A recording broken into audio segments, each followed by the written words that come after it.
आज चाहिँ म बिहानै भन्दा पनि हामी बिहानै 7 बजे घरबाट निस्केको यो पहाड हाइकिङ गर्नको लागि। अहिले चाहिँ लगभग 9 बज्यो। 2 घन्टा चाहिँ हिँड्यो। अझै त्यहाँ डेस्टिनेसन पुग्न बाँकी नै छ। अझै लगभग 1 घन्टा जस्तो हिँड्नुपर्ने हुन्छ। यो चाहिँ यतातिरको पहाडहरू।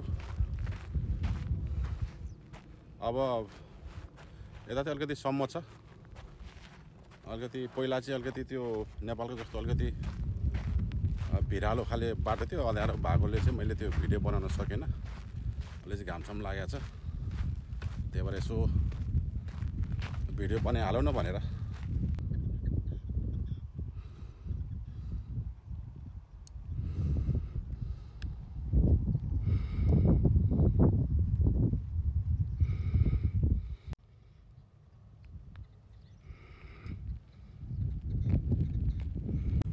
फेरि भन्नु होला यो सम्म बाटोमा के हाइकिङ साइकिङ भनिराख्ने भन्नु होला। यो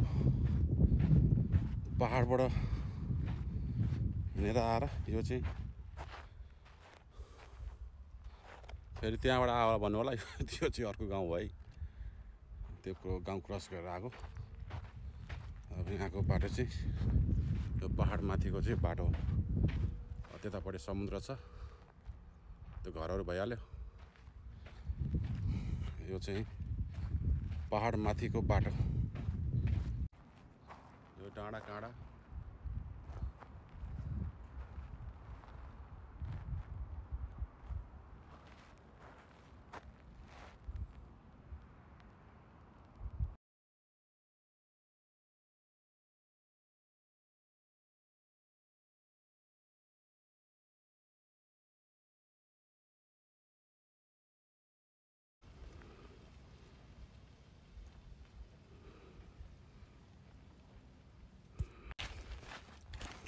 यो चाहिँ मेरो हाइकिङ गर्ने साथी हो। म चाहिँ भिडियो बनाउँदैछु। त्यही भएर चाहिँ अलिकति स्लो। म चाहिँ फेरि एकदम प्रोफेसनल रनर हो क्या यो ठाउँको। होला खोसे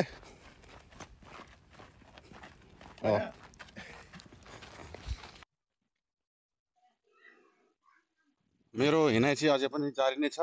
यो उकालो ओह्रालो धेरै भएको थियो। उकालो ओह्रालो नगरेर यहाँ आएर चाहिँ गरिरहेको छ। एक्सर्साइज पनि यसो रमाइलो पनि साथीहरूसँग।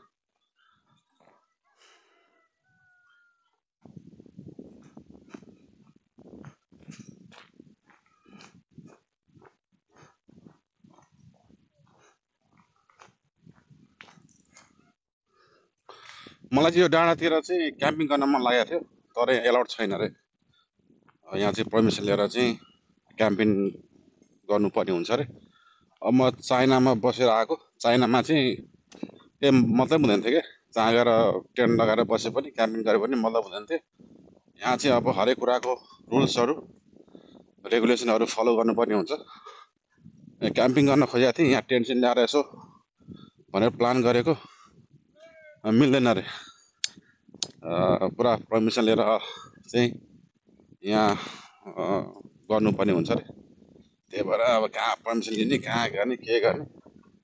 अनि त्यो चाहिँ स्थिति है के अरे साथीहरू।